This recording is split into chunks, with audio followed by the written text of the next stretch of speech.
and welcome to This Week in East Brunswick, the town's own weekly news magazine, now in its third decade. On today's program, reporter Jillian Angeline interviews the organizers of this year's New Jersey Folk Festival, an annual event at Rutgers University for 31 years. Amy Fisher continues her feature on the grounds for sculpture in Hamilton, today giving an overview of the 35-acre facility. East Brunswick High School held its annual poetry festival last week with featured poet, New Yorker Mark Doty.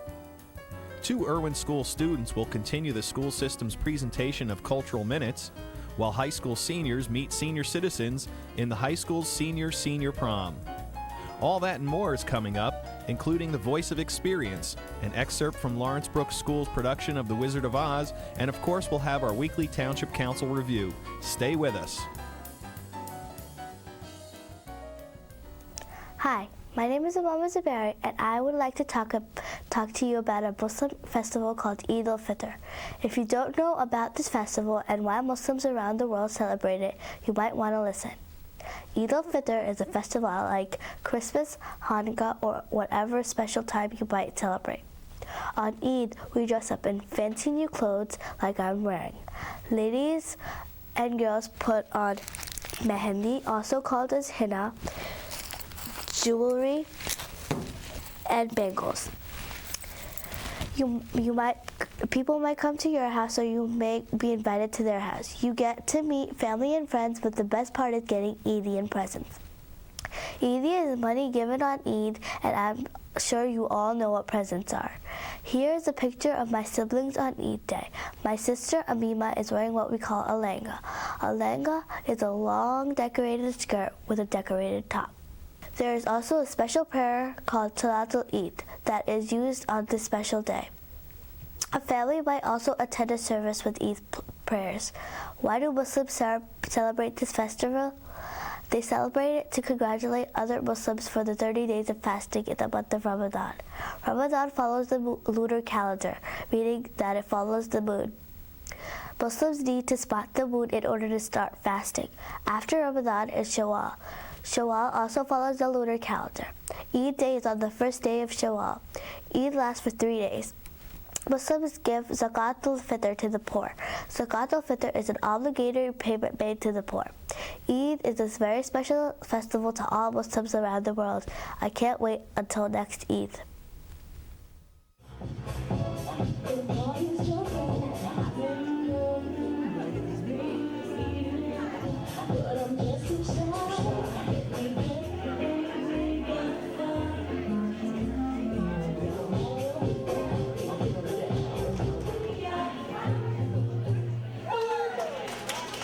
So we're here at the Senior Prom, East Brunswick High School. You've been doing this for quite some time, I believe, Shirley. Can you tell us how long? It started back in 1998 when we had a Tolerance and Diversity Week, and one of the things for Tolerance and Diversity was aging, and we decided to have a prom, and so it's been 8 years. And I heard that it's really grown over time. Absolutely. This year we have close to 150 seniors, and we have probably about 65, 70 students who have gotten involved from all different clubs within the high school. And what's on tonight's agenda? Other than food, which is the operative thing, we're entertaining them. We just have the steppers, and we have the dancers dancing, and we have someone playing music, and we have a choir that is singing, and I think the jazz ensemble is playing too. So, food and fellowship and entertainment. Very nice. Who made all the food? Everything was donated. Everything was donated by the students, their parents, teachers, clubs, us, people in the school. I noticed there's something here for all the seniors to take back with them too. You want to tell me a little bit about that? Yes, some of the students got together and made bookmarks for favors. We had different presidents of the United States and all the quotes, and we made bookmarks out of them. We had the Spanish Honor Society make flowers for the seniors, and we also had some flowers donated by one of our teachers, Ms. Shimko. Fantastic. Well, thanks for doing this for East Brunswick senior community.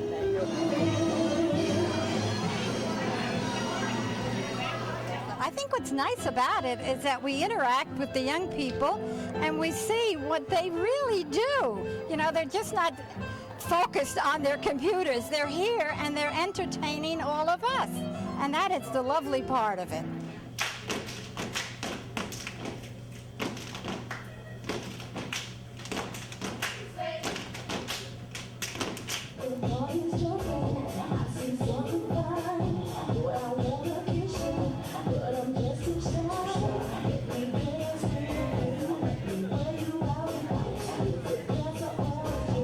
We're here now with two students from East Brunswick High School who had a lot to do with putting this whole event together. Andrew Rogers and Laura Hakeem, and they're going to tell you a little bit about what made them want to get involved in it.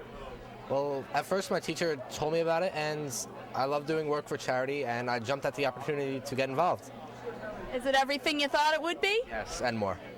And how about you, Laura? I heard about this and I just thought it was a wonderful event for them to come out and just have a good time, so I decided I'll participate. And it's turned out to be everything you thought it would be? It's wonderful.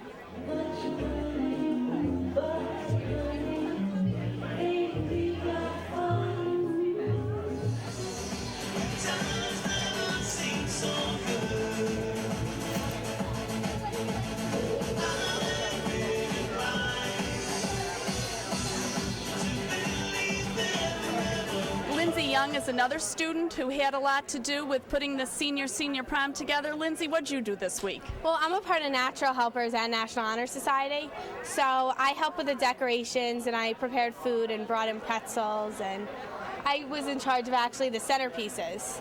They're really, really beautiful, and that did help to make it special. Yeah, Definitely. What made you want to get involved in this? Well, I volunteer at senior centers, and I volunteer with I do a lot of community service actually, so it just seems like fun, so I like doing it. Very good. What year are you in school? I'm a junior. Yeah. So you'll be here next year too? I will. So that's great. Fantastic. Yeah. Thanks, Lindsay. Thank you.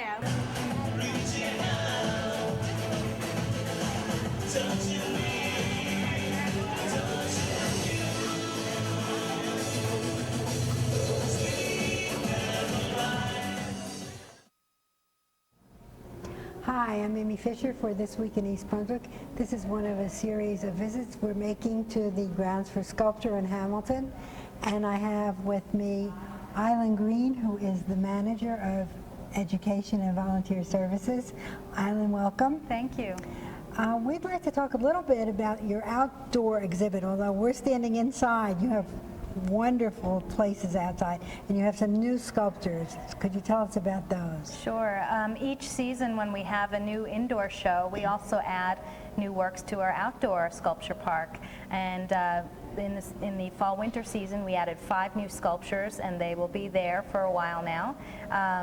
They are artists who have had work here before or are new to us. One of them who we're very familiar with is J. Seward Johnson Jr.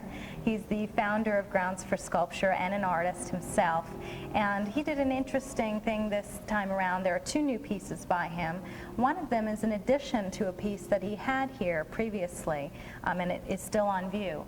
The sculpture is called If It Were Time, and it's based on a painting by Monet, The Terrace at Saint Adresse. So if visitors here may have seen in the past this view of Monet, or it's a self-portrait, but you see it from behind in the painting, sitting next to a woman, and then there's a couple standing by a lake. Well, what Mr. Johnson has done is added Monet off to the side, painting the scene that's in front of him. And the new sculpture is called Copyright Violation. Oh, that's great. So he's doing a play on the fact that here is Monet doing a copyright violation on his sculpture, which is If It Were Time. So there's a nice back and forth going on there. The other one that's new by Mr. Johnson is Pondering the Benefits of Exercise, which is located over by Rat's Restaurant. We also have a new work by an artist named Peter Reginato, and it's a really fun, whimsical piece. If anyone's familiar with art movements, you know, there was a movement called Minimalism, which was very plain and austere and all about the sculpture itself. Well, Peter Reginato has been called a maximalist because he uses bright color and line, and it's very open and a lot of kind of expression in the work. So it's a very interesting piece called Area 51, so named after that area out in Nevada, which is very mysterious. Now, when you install works outside, are they there permanently? Some will be with us for a long time, and others could be on loan for a year or more. It depends on whether the piece is owned by the collection, the Sculpture Foundation collection, or whether it's on loan from the artist.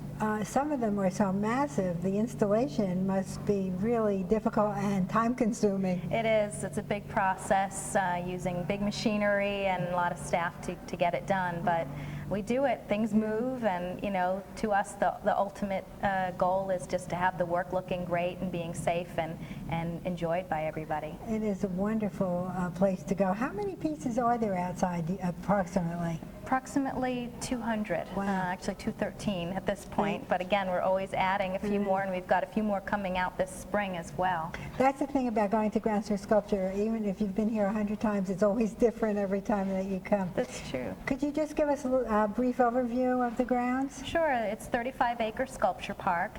It's a work by contemporary sculptors, so they're all artists who have made their work recently, and it's a range of materials. There are stone pieces and metal, and experimental materials as well, and lots of hidden spaces too to explore. And that's what's so much fun. And even if you don't like sculpture, which I can't imagine how you wouldn't, the landscaping and the plantings are so beautiful. We have a lot of garden groups who come to enjoy the landscape here because we do pay a lot of attention to making it a beautiful atmosphere and a nice inviting place. It's a wonderful place to go. Could you tell us the hours that it's open? Sure, we're open Tuesday through Sunday from 10 a.m. to 8 p.m. starting in April. Thank you very much.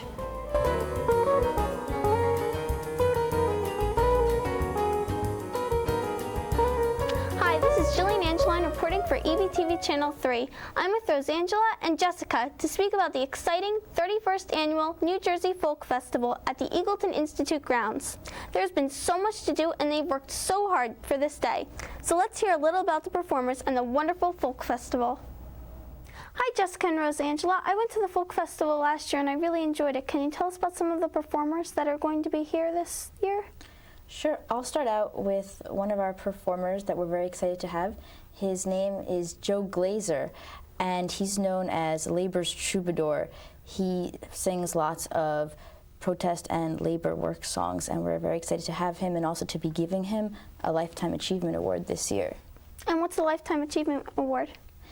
Basically, every year we have a few people that get awards. Our Lifetime Achievement Award goes out to somebody that works in some kind of folk idiom, whether they're a folk singer or they do folk crafts, and we give an award out to somebody every year who we feel has achieved in their area of expertise. And Jessica, can you tell us about the Viking ship replica and the encampment? Yeah, this year our theme is Norway because it's the 100th anniversary of Norwegian independence. So we're going to have a Viking longboat replica, which is coming up to us. It's going to be up on the lawn. It's a huge boat, very much like the boats the Vikings used to have, their longboats. And then we're also going to have a Viking encampment of reenactors who are going to be camping overnight on the wood lawn, and they're going to have tents and bonfires, and you know, they're going to have shields and do Viking things. And when is this going to be taking place? The Folk Festival is always the last Saturday in April, so this year that's April 30th. It starts at 9:30 and goes until 6 in the evening. And how have people found out about it? We do various things to publicize the festival. For example, we talk to people like you, we distribute flyers and posters, and actually have a media coordinator who sends out press releases to local media. And you're both in college. Can you tell us about your experience and how you got involved with this? Sure. I'm actually a senior right now, and I was first on the festival staff when I was a sophomore. When I was a freshman, I had a class with Dr. Gillespie, who's the festival director. He asked me to apply, and that's how I got on board.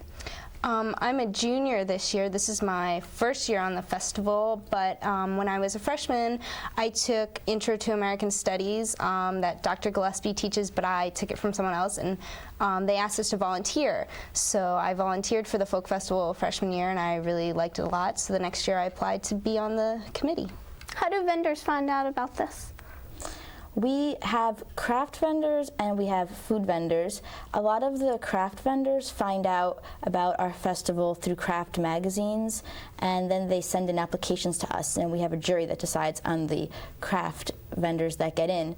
We also have a database of food vendors. They usually contact us with information, or sometimes they find out about us through a website or through attending the festival, and we send out applications to them, and then we accept a certain amount of food vendors. Wow, and they give you these beautiful clothes here. Can you tell us about them? Sure, these are called bunads. It's the traditional costume of Norway. We have a few examples here. This one, they are national bunads. They're not particular to any region, but the blue one is from the Trondheim area of Norway. And what is the Trondheim area? It's in the western part of Norway. It's a geographic location that has a special version of the bunad. Can you also tell us about these other objects here? Sure. These up here, the little polar bear and the little pink bookmark, are some of the crafts that we're going to be doing in the children's activities tent, which I will be running. Norway has a lot of polar bears, so that's kind of a nod to the Norwegian theme. And then we've also got this calendar, which is a wood carving by one of our actual crafters that's going to be at the fair. His name's Al Miller, and it counts the seasons. Yes, in Norwegian they call it a primstav. The little marks on it tell you, for example, at a certain time in the year you want to be planting a certain crop or celebrating a certain holiday. Oh, wow. And what about this mug here?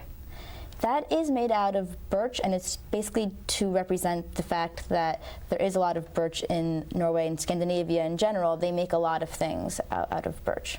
Can you tell us about the stages that will be there at the Folk Festival? Sure, we have 3 stages of continuous music. One is called the Skyland stage, one is called the Pineland stage, one is called the Shore stage. They're all named after areas of New Jersey. And the performers basically alternate. They go all over the place, but one thing that's special about the Pineland stage is that it's more of a workshop area, so there's a little bit more interaction with the audience over at the Pineland stage. Okay, well, we only have a few minutes left, but I just wanted to let you know, just was wondering if anyone would like any more information, how should they contact you? Well, you can go to our website, which is njfolkfest.rutgers.edu. That has lots of information. Or you can always call us at 732-932-5775. And do you have a favorite performer that comes every year? Well, this year we have performers that I think are very exciting because they are actually Rutgers students. It's a bluegrass band called the Otters. And since we are Rutgers students as well, I'm excited about that. And do you have a favorite? Well, we've got this group called Final Message. It's a black a cappella group. They're very good. They do gospel music. I like them a lot. Do you have anything else that you have to add about the Folk Festival? It's free admission, and we hope to see you there. How many people come every year? About 15,000. And how did they find out about it?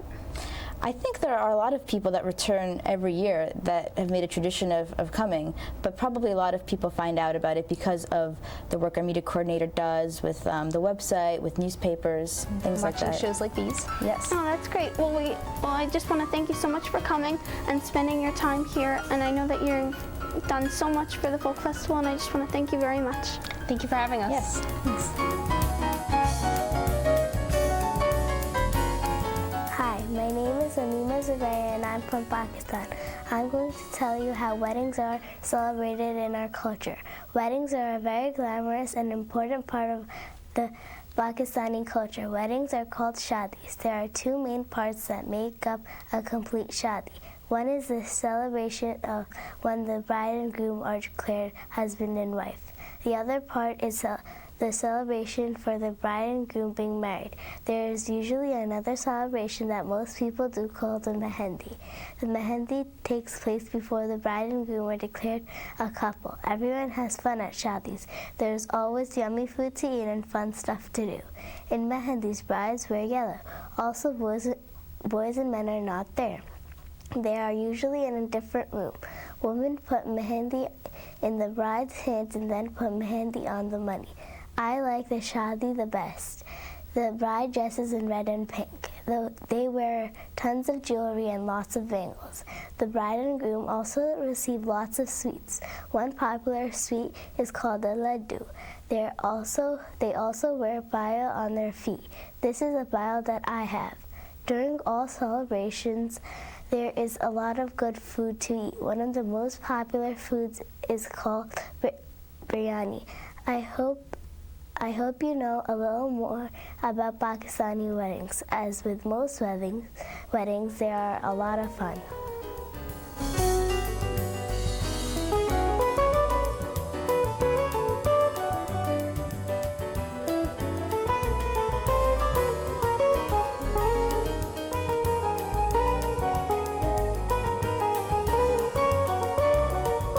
Hi, I'm Sharon Riley Morosi, Assistant Director for the East Brunswick Department on Aging, and this is the Voice of Experience. Today we're speaking with Stephanie Fitzsimmons-Sexton. She is a geriatric nurse practitioner at St. Peter's University Hospital, and we're talking about normal changes in aging. Stephanie, tell us about some normal physical changes.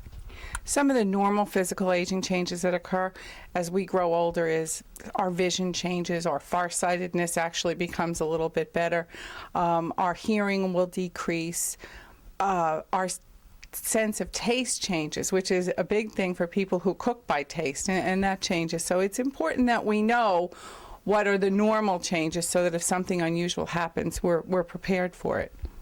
How about the myths of aging? One of the myths that drives me crazy is people believe that urinary incontinence is a normal part of aging, and it absolutely isn't. And there's a lot of treatments and medicines and even surgeries that they do nowadays to help people to manage that problem, and exercise to manage the problem of incontinence. But it's not a normal part of aging. Okay. Are there any secrets to a long life? Secrets to a long life are unfortunately things that our parents told us when we were kids. Eat well, exercise, keep active. If I had to say one thing for older adults is to stop watching The Price is Right and get out of the house, go to the senior center and do something. Exercise. One of the best things you're doing today is being out of your house and in this room. That's probably the best thing you did for yourself today, because there's nothing worse to shorten your life than staying at home and not being active and being with other people. So that is and I applaud all of you. I know you didn't come for me, you came for lunch or whatever reason you came, but that's the most important reason you came out today, was to stay well and stay connected with people. Because you stay at home, that's the quickest key to living in a long-term care facility. And if that's what you want, that's fine. But if you want to stay in your own home, you want to keep living, staying active is the most important thing. If you would like more information about programs or services available through the East Brunswick Department on Aging, please call us at 732-390-6896. And please remember, the East Brunswick Department on Aging is here to help you and yours age successfully. At last Monday's Town Council meeting, the Township Council honored the East Brunswick High School boys bowling team. Whereas the East Brunswick High School boys bowling team, coached by Jeff Elias, head coach, had an outstanding season with a record of 20 wins, 7 losses, and 2 ties, and the team brought honor to East Brunswick High School, the bowlers themselves, their respective families, and the entire community as GMC champions, Central Jersey Classic champions, and state sectional champions. Now, therefore, be it resolved by the East Brunswick Township Council on behalf of our proud community that it hereby honors the East Brunswick High School boys bowling team for an outstanding season. Again, for the moms and dads and everybody who supported us all year long, we want to thank you guys for a great season. It was an unbelievable year for the boys. You know, anybody else who was able to come to one of our bowling matches, we're free over at Carrot Lear. We start December 1st. We go to the middle of February. We'd love to have you there. If you have never been to a high school bowling match, you have no idea the quality of these boys and the girls that are bowling for us. They're just unbelievable. So come on out anytime, and we appreciate your support. Thank you very much. The next town council meeting will be on Monday, May 2nd. Hi, we're here at East Brunswick High School for the 14th Annual Poetry Festival with Marcy Zane, Audrey Nelson, and Michael Kenny. All three are English teachers here at the high school and major players in setting this whole poetry festival up. So, Marcy, can you tell us a little bit about what went on yesterday and today with workshops? Sure. Yesterday we had 8 poets come to the school to work with the classes, the Human to 40 classes. About over 1,200 students benefited from them coming into the classrooms, doing workshops, reading poems, just interacting in a small group environment. Fantastic. And Audrey, I know that it's not only East Brunswick students that are here benefiting. Can you tell us a little bit about who else has come in? Sure. We have a number of schools, Red Bank, North Brunswick, New Brunswick, Sayreville, Piscataway, and each school brings approximately 10 students and perhaps 2 or so teachers. Fantastic. And Mike, we had a featured poet here, and he was really, really good. Can you tell us a little bit about Mark Doty? Well, Doty is a professor at the University of Houston and NYU, and he's published about 7 books of poems. I would assume that within about 4 or 5 years, he'll probably be a Poet Laureate of America. He'll be there with Pinsky and Billy Collins and things of that nature. But I do want to say this, without the East Brunswick Education Foundation and Carlotta Miller and a few others, this could not have occurred. We did a lot of work, but without their money, our work means nothing. And the Dodge Foundation, of course, also, yeah, which comes back every year and makes this happen. So, thanks so much. Okay. Lost cockatiel, cried the sign, hand-lettered, taped to the side of a building. Last seen on 16th between 5th and 6th. Gray body, orange cheek patches, yellow head. Name, Omar. Somebody's deer, I guess.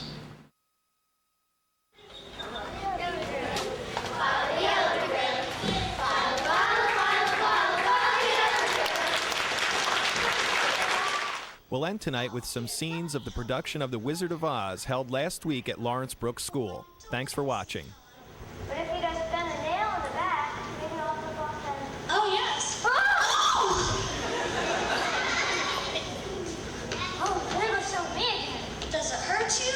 Oh, no, I just keep on picking it up and putting it back in again. Oh. Oh, fine. If I had a brain, I could wallow in the hours, confer with the flowers, consult with the rain. And my hand I'd be scratching on my thoughts were busy hatching if I only had a brain. I'll show you how to get apples. You can't do that to me. I'll show you. Why, it's a man! A man made out of tin! What? Yes, oh look! Did you say something? Oil can. Oil can what? Oil can. Oh, well, here it is. Where do you want to be oiled first? He says no. Oh, yes, here. The other side. Yes, there. My goodness, I can talk. Oh, oil my arms. Oh, please, oil my elbows. Oh, when the man's an empty kettle, he's beyond his metal, and yet I'm thrown apart. Just because I'm assuming that I could become human if I only had a heart. I'll be the little lady along. All right, my fine gentleman. Well, stay away from her, or I'll stop a match with you. And you, I'll use you for a beehive. Ready being seen in the company of a cowardly lion? I would.